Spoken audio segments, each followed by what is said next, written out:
different for you. And this is why we Latinos are just different. Very different, because 60% of black folks will never vote against their own community. And don't you see how one moment had you sitting here rubbing your hair talking about something, we so different? No, you're not. And now you're just realizing you're not different. You're a nigga with a silk press. What's happening with Latinos is horrible, but there are a few things that we need to point out. First, black people stood 10 toes down for you. We put our hand out for you. And more than half of your community said nope and closed the door on their own people because they thought they had safe citizenship in this country. Porque este malditos es unos lambonos para este país. And they did not care what happened to the rest of their community.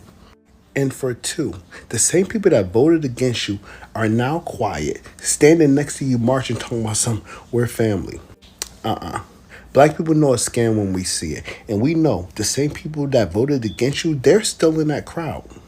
And Latinos are finding time to make videos saying, black people, what's going on? Other people, what's going on? And they're not addressing that more than 60% of their community voted against them and closed the door on their own people. And now that white folks turned on them, they're acting like they had no clue. That is terrifying to have in your community. Before you enlist any help, one thing.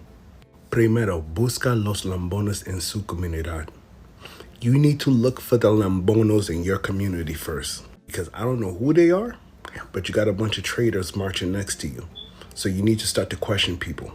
Because as vocal as they were on turning on everybody else, they need to be vocal right now. And I want to see more videos about that. There's growing unrest in America, and many communities feel targeted.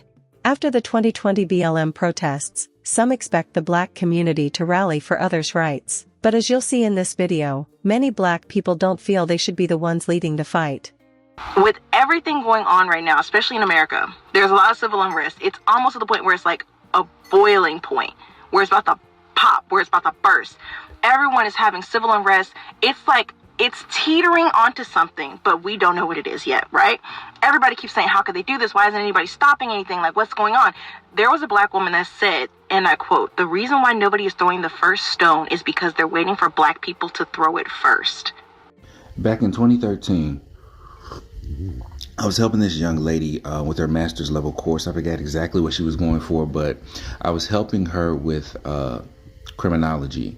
She was paying me to do her paper. She got no less than B's, and professors are smart. They can tell if you write them. I had to throw some mistakes in there. Anyway, I ran across literature and some studies that pretty much recognized, if I could just put it in a nice little nutshell, that the black man is the original archetype for what the criminal is in the United States. Think about how the black male body has been thrown around the criminal justice system for so long. And obviously, as we know, that is also followed up by the black woman. The aggressive black man is followed by the hostile or angry black woman. And historically, we have been the scapegoat for all things coming down to punitive actions. Glaring example that I know everybody can relate to, the war on drugs. So how does this relate to what we're talking about right now? Well, a couple of ways. Number one, it gives the existing government a clear conscience about enacting martial law. It's par for the course to enact with force and aggression and violence when black people do something that's out of pocket. Again, we've seen this historically, even if it was civil disobedience. Look at Jim Crow and the civil rights movement. I mean, again, seriously, look at the war on drugs and how many laws were changed and how many statutes were created. But the second and most dangerous and sinister thing that we have to look out for on both sides is that we're still not looked at as Americans. Because if you really get down to it, them waiting on us to go out to the front lines is a clear-cut sign that we are not worth the crash out. And on a very personal, deep level, as far as the community is concerned, that hurts. This nation, your rights, your children's rights, everybody involved is getting wronged right now. We love nothing more than to go out there and fight for them. But knowing that y'all don't fight for our children, our women, our men, our institutions, our culture, knowing that you don't fight like we fight for you, absolutely not. That's why this time around, it has to be white people that push the button. All right?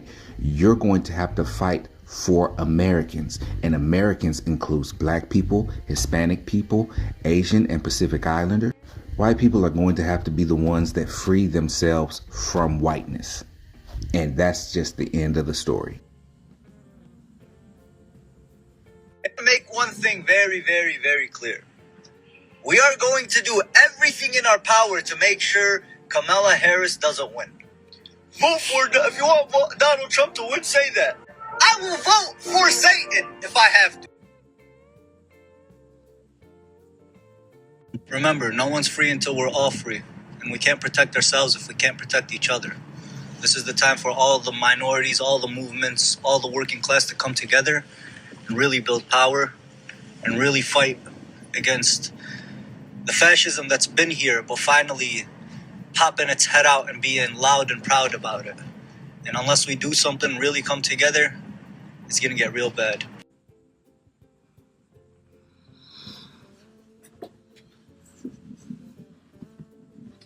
So now you want black people's help. So now you think that black folks should stop what they're doing, i.e. protecting themselves, knowing that this president was going to do the things he did. Imagine that. Imagine being anti-black for months and now acting as if black people owe you to do a single thing you asked them for. Solidarity is not born of emotional extortion. It is born of individuals recognizing nuance and working together collectively, not being forced into a position, not being demanded to use their voice and body for your cause. So now that you, and I'm talking about accelerationist, yes, you cause colonizer, now that you have gotten what you wanted, what do you want from us? What thing is it that you think you can ask us for after your despicable display of anti-blackness? What do you want? Kamala Harris didn't win. Stop talking about her. Doesn't matter. You got what you asked for. There is no solidarity to be had with a person that would rather destroy civil rights legislation fought for in this country through blood, sweat, tears, and lives by black people and allies. Like literally, you all have lost the plot. Exit polling data tells the story of what happened during this election. Look at this. This is coming from NBC News. I want you to look down there at Latino men. 54% for Donald Trump. Now, this is following that rally in Madison Square Garden, but also look at black men. 78% went for Kamala Harris, but 20% for Donald Trump. Usually Republicans score in the single digits. And finally, of course, white women, 52% for Donald Trump, and then you have 47% for Kamala Harris. Now, Donald Trump, according to Pew, received 53% of the vote from white women in 2020. So basically, he didn't lose hardly any white women, despite the Dobbs decision overturning Roe. Hey, 92%, this is the reminder. We are standing down. We're doing us, finding our joy, keeping our joy, advocating for us, standing in the gap for us. There's going to be a lot of things that happen very soon, probably starting tomorrow, that are already in motion, that are going to make us want to stand up and fight and advocate and all that other stuff. But we're not doing it this time, right? We're good. We're looking out for each other. The 92% is not marching with us, and I don't blame them at all. There's a women's march on January 18th, 2025. It's the Saturday before Donald Trump's inauguration, and I've received several messages and comments from the 92% that they will not be participating, and I don't freaking blame them one bit. They've done the work for decades only to be let down over and over and over again, so y'all have a fun day. Go to the spa, get you some snacks, go see a movie, go shopping, do literally anything that will make you happy, and let us do the hard work for once. Much love, much support to everyone. I'll see you on the 18th. Unless you're part of the 92%, go to a spa day and have a good time. 2% is not marching with them. Nope. Get somebody else to do it. Booked and busy, child. Got a manicure and pedicure booked. I got to take a nap. I got some play a word search. I'm busy. 2025, the rule still applies. Yeah, I got it. Talk about March. Child, I'm marching to my bed. How about that? Give me some good rest. 92% rest. Okay? Wish you all the best, though, child. I got it. I've seen a lot of videos of white people, other minority groups wondering where the black people are in all the protests that are happening in the country. We told y'all on November 6th that we were staying home, that we were resting, because we did what we were supposed to do and the rest of y'all did not. So all the protests are yours. When enough of you take it to the streets and start unifying around class consciousness, then perhaps we will then join in. But we are not going to the front lines. We are retired from the front lines. We are home. We are chilling. We're hunkering down because it's a shit show out here and it's going to get worse. And y'all got this. Y'all got this. White people, I think, are like 60% of the population. Y'all got this. Y'all are the majority. I don't know what you need us for. Just because we have historically been on the front lines. We have historically done all the organizing and calling for movements and all the things. Yeah, we told you we were done and y'all didn't believe us. But I guess we can show you better than we could tell you. So carry on. Get louder. Do what you got to do. And when we see enough of you guys in the streets doing what you're supposed to do, some of us will trickle in. Perhaps. We make no promises. We owe y'all nothing, by the way. Okay, so if some of us do jump in, please understand it's because we wanted to jump in, not because we feel like we owe y'all anything, because we do not. Okay. A friend of mine is Hispanic, but she's also Christian, which is extremely important for the story. And during the election, she came to me and said, I don't know who I want to vote for, Harris or Trump. And I said, isn't half of your family here illegally from Mexico? They're from Tijuana. And she said, and I quote, yeah, but you know Donald Trump's not going to, he's not serious about deporting all those immigrants. He'd just be talking. As we were going back and forth about it, she said the issue was that I was misunderstanding Donald Trump. That's very important. Stay with me. The issue in her mind was either that Donald Trump did not mean what he said, he meant something different than what he was saying, or that I was having a problem interpreting him correctly, right? Fast forward to a week ago, I made a video saying that I wasn't surprised that Donald Trump got 60% of the Christian vote because Donald Trump is, in my opinion, very similar to the Abrahamic God of the Judeo-Christian Bible, right? And that Christians, through their faith, have been developing the skill set, the cognitive negotiations with reality that you would need to follow somebody like Donald Trump, right? Here is just one example. All throughout the biblical texts, the God of Abraham endorses slavery in the clearest language imaginable. Leviticus 25:44. As for your male and female slaves, you may have male and female slaves. You may buy them from the nations around them. You may buy them from strangers. You may bequeath them to your sons after you. They may inherit them as their own property. That's chattel slavery. That's generational slavery. You may make slaves of them, but of your brothers of Israel you may not rule. Ephesians 5:6. Slaves, be obedient to your earthly master with fear and trembling and singleness of heart. 1 Timothy 6:1. All who are under the yoke of slavery must regard their masters with honor, and those with believing masters must not be disrespectful, but must serve even better. But Christians will look you in your face and tell you that God of the Bible is just joking. He's just joking. Even though that happened to our ancestors, right? The same word of God that you just called perfect, that it didn't actually mean that part. They didn't actually mean that part, right? Don't take them seriously when we're talking about that part of his word, or they'll tell you that you didn't read it right, that you're misunderstanding my deity. You don't have enough discernment to understand my deity. They'll tell you not to believe what's in front of your very eyes while they proceed to do exactly what they just said that they were going to do. Trump did not lie. But look, it's easier to fool a man than it is to convince a man that he's been fooled. And biblically progressive Christians and biblically moderate Christians have been dressing Christianity up in the costumes of their imagination for a very long time. But this is what Christianity looks like. And this is what it has always looked like. And this is Donald Trump. And this is who Donald Trump has always been. And for you to have believed anything else at any other point in time is just simply beyond me. I think it's funny how everybody's true colors are coming out, especially the black people. So now it's funny how black people's true colors are showing. Let's unpack that. Been the blueprint for resilience, culture, and activism. Realize that majority of the rights that you have in America are because of people who look like me. I'll keep going. She brought up Black Lives Matter, which I love this topic. Yes, we were outside fighting for our lives, not just holding signs, treating activism like a trend. It's not a viral moment, sweetie, because we live that fight every day. As for the "we were there" narrative, standing beside us is the same as standing for us, especially if you're quick to talk down on us the moment it's convenient. About fleeing to America during slavery.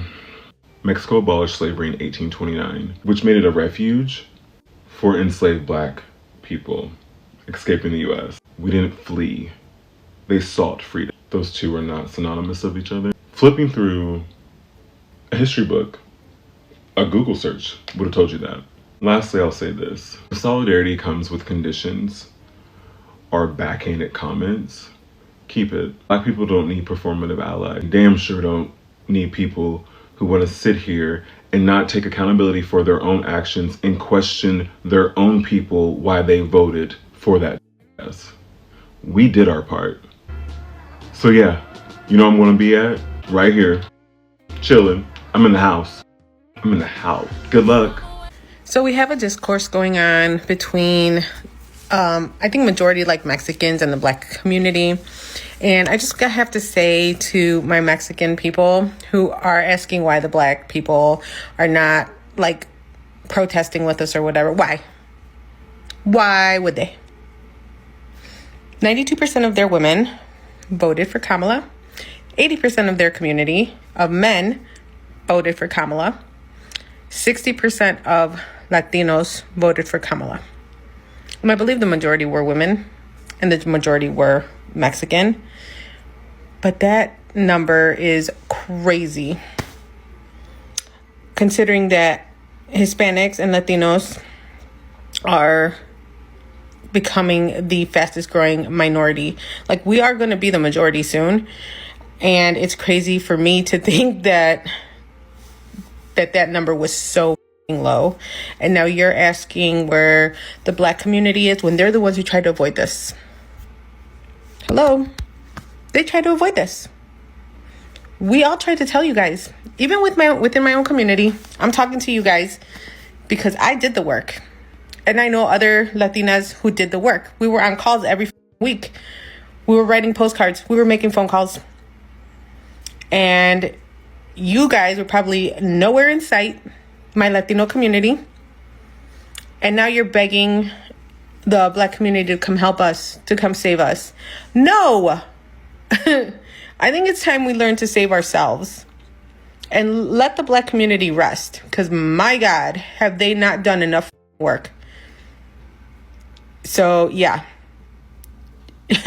Where were we during the George Floyd protests? Or the Breonna Taylor, Sandra Bland? When their community was getting killed, where the f*** were we? Because I do not remember seeing any Latin people out there. Now, maybe there was one or two of y'all. I don't remember seeing any Mexicans out there. So why should they put their time, their energy, all of this into helping a group of people who didn't give a shit about them when they needed our help? Think about that. Also, where the hell are all you Latinos for Trump at?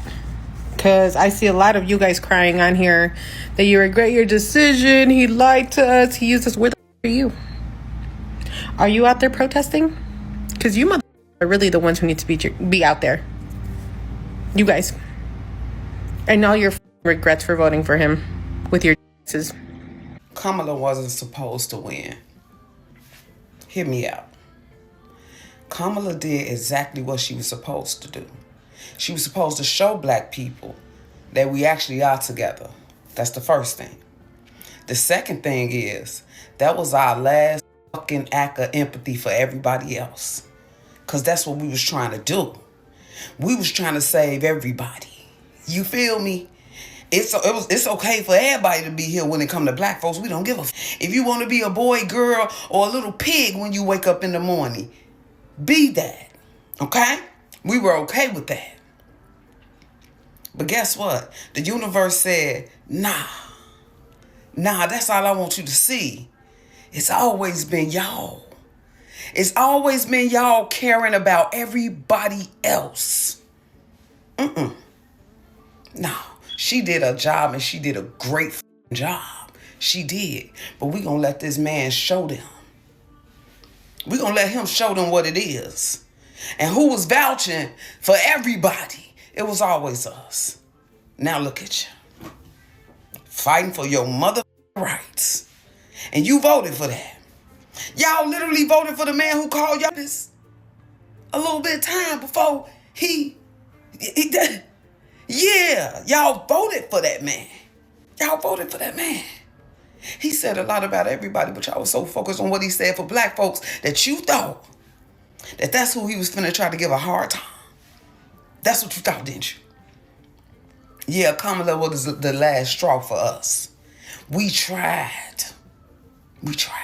But y'all snoozed on black people. You snoozed. Now we gonna let y'all sleep and you mad. You need us next to you marching. Oh, no, stink about it. Our last march was that vote for mother.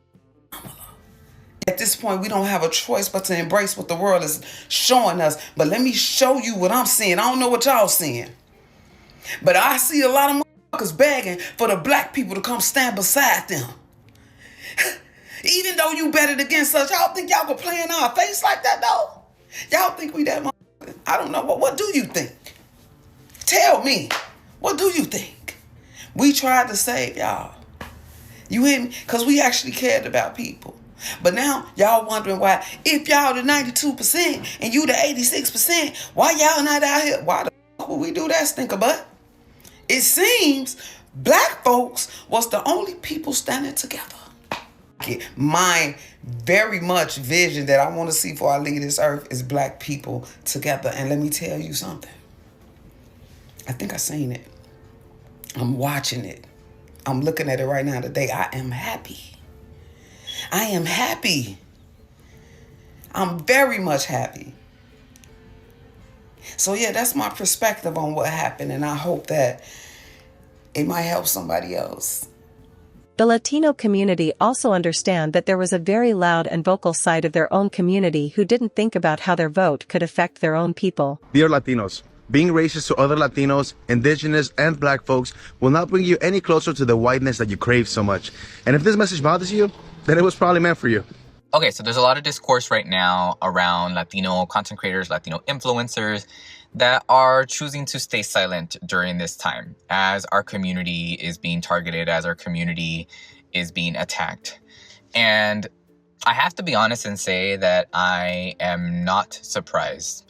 And I'm not surprised for multiple reasons, which I want to go ahead and share with you.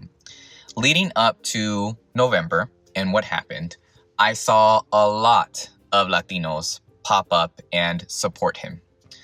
A lot of Latinos say things like, well, my family came here legally, so everyone else should. I saw a lot of Latinos say things like, well, they're only targeting the criminals. When now you're hearing about reports of multiple people being round up or at least questioned that are not even criminals. You can look that up for yourself. I also heard of a lot of Latinos, frankly, just outright saying things like, it doesn't matter. That it doesn't matter to them because it's not impacting them. And that, y'all, is rooted in privilege. The ability to not care, or the choice, frankly, to not care about another group, especially of a marginalized group that is hurting. The ability to not care because it doesn't impact you. The ability to not care how the results went because it doesn't impact you, or you think it doesn't impact you, because we'll get there. There's privilege there. But what I also want to go ahead and mention, why I'm also not surprised that things went in this direction and now we find ourselves here. And now Latinos are like, oh my gosh, what? I didn't think that this would happen. Girl, bye. Like, we knew, and we tried to warn you, but here we are. Latinos, we have an anti-Blackness issue in our community. I grew up with it. I grew up with family members who were not friendly towards Black people or said things around darkness or Blackness. There's machismo in our community that is still very rampant.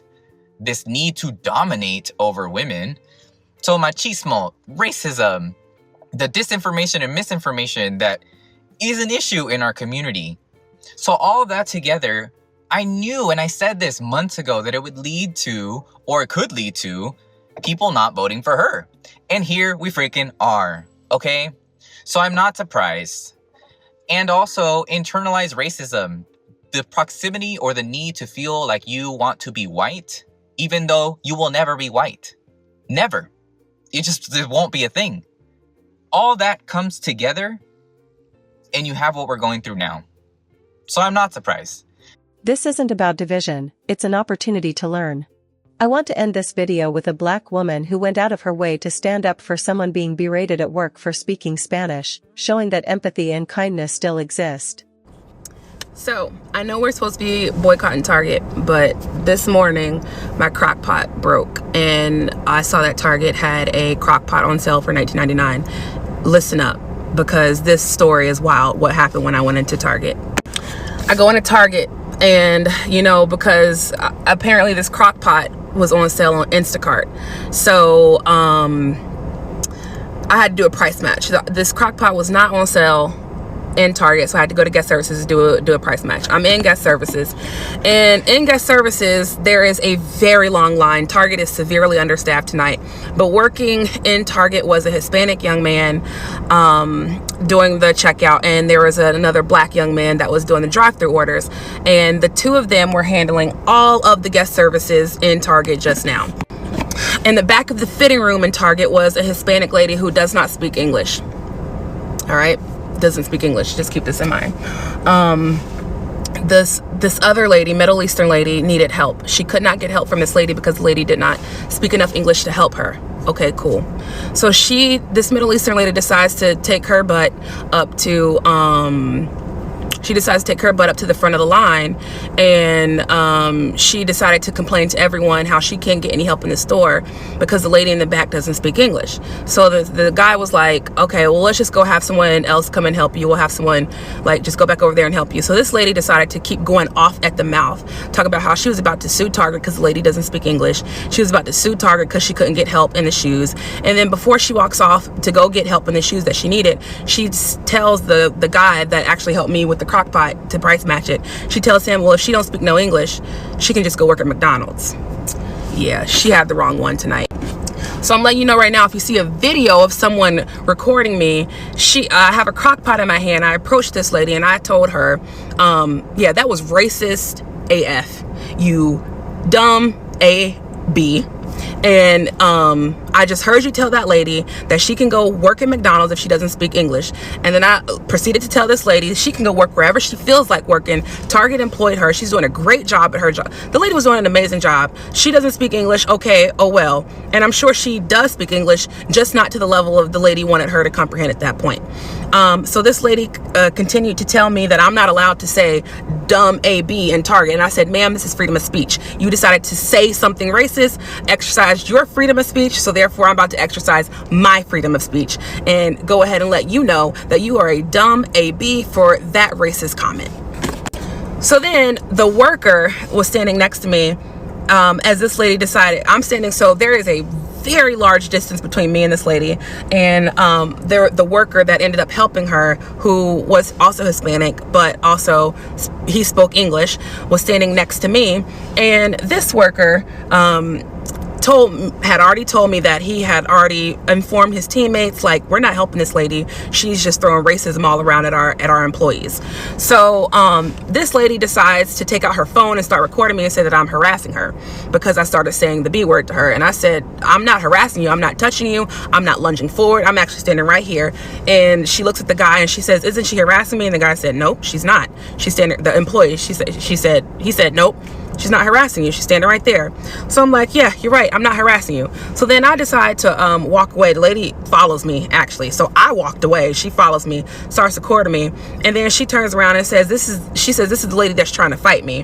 Hold up. Ain't nobody trying to fight nobody. It's real crazy how this Middle Eastern woman forgot where she came from for just a second, decided to flip on her privilege card, and the minute she got called out for her racism, it was, oh, she's trying to fight me. No one was trying to fight her. So I had a crock pot in my hand. Mind you, I've been holding this crock pot for a solid 30 minutes because there was that line in the guest services line. And I put the crock pot down and I said, oh, hell no. Ain't nobody trying to fight you. I'm letting you know about your racism and I'm checking on your racism. So you can call whoever you want to call. You can record whoever you want to record. And I'm letting you know about your racism. You just got checked on your racism. So she puts the camera up in my face. She's trying to harass me. She's harassing me. She's trying to fight me. I said, ain't nobody trying to fight you. And I said it multiple times, ain't nobody trying to fight you. And I don't want to fight nobody. I don't like to fight. But I will check you on your racism. So then she decided to call the police. She calls the police. She tells the police, I'm trying to fight her with the crock pot. Wow.